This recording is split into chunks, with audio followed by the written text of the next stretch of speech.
అందరికీ నమస్కారం అండి. విమర్శించినప్పుడు సైంటిఫిక్గా ఏం జరుగుతుంది అంటే, మనం కామన్గా కొంతమంది విమర్శిస్తూ ఉంటాం ఒక టైంలో. అంటే విమర్శించినప్పుడు ఏంటంటే, విమర్శ అనేది లోయర్ ఎనర్జీ. అంటే మనం ఒక వ్యక్తిని విమర్శించినప్పుడు మన ఎనర్జీ అనేది లోయర్ స్టేట్కి పడిపోవడం జరుగుతుంది. అందుకనే గురువులు ఎందుకు చెప్తారంటే, ఎవరిని విమర్శించకు అని ఎందుకు చెప్తారంటే, ఎందుకే చెప్తారు. అంటే ఒక వ్యక్తిని విమర్శించినప్పుడు ఎక్కువ డ్యామేజ్ జరిగేది 99.9% మనకే జరుగుతుంది డ్యామేజ్. ఇవన్నీ సైంటిఫిక్ రీజన్స్ ఉన్నాయి. ఎందుకంటే విమర్శ అనేది ఒక లోయర్ స్టేట్ ఎనర్జీ. అది విమర్శించినప్పుడు ఏమవుతాం, ఆ విమర్శించే వ్యక్తి ఎనర్జీ లెవెల్స్ అనేవి డౌన్ అయిపోవడం జరుగుతుంది. అందుకని గురువులు ఏం చెప్తారంటే, ప్రతి వ్యక్తిలోనూ ఏదో ఒక అద్భుతమైన గుణం ఉంటుంది, ఆ గుణాన్ని పట్టుకోండి. ఆ గుణాన్ని మనం అభినందించినప్పుడు మన ఎనర్జీ లెవెల్స్ అనేవి హయ్యర్ స్టేట్కి వెళ్ళడం జరుగుతుంది.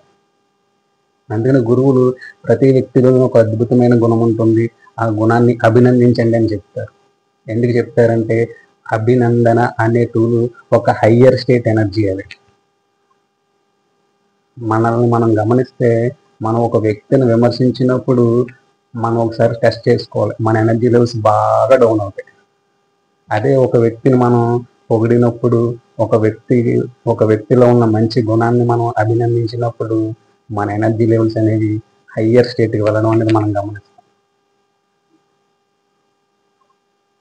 అందుకనే గురువులు ప్రతి ఒక్కరిలో ఉన్న మంచి గుణాన్ని పట్టుకోండి.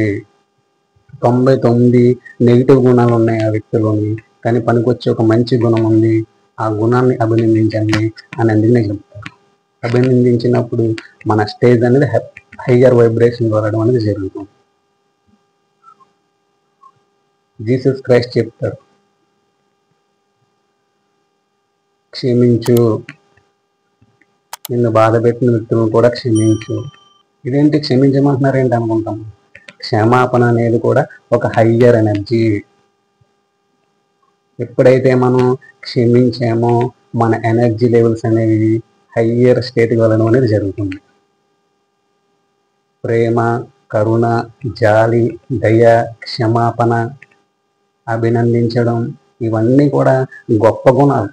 వీటన్నిటికీ కూడా ఒక అద్భుతమైన హయ్యర్ ఎనర్జీ ఉంటాం. అందుకని గురువులు ఇవి పాటించండి అని చెప్తారు. అవి మనకు అర్థం కాదు. ఓకేనా ఫ్రెండ్స్? Thank you.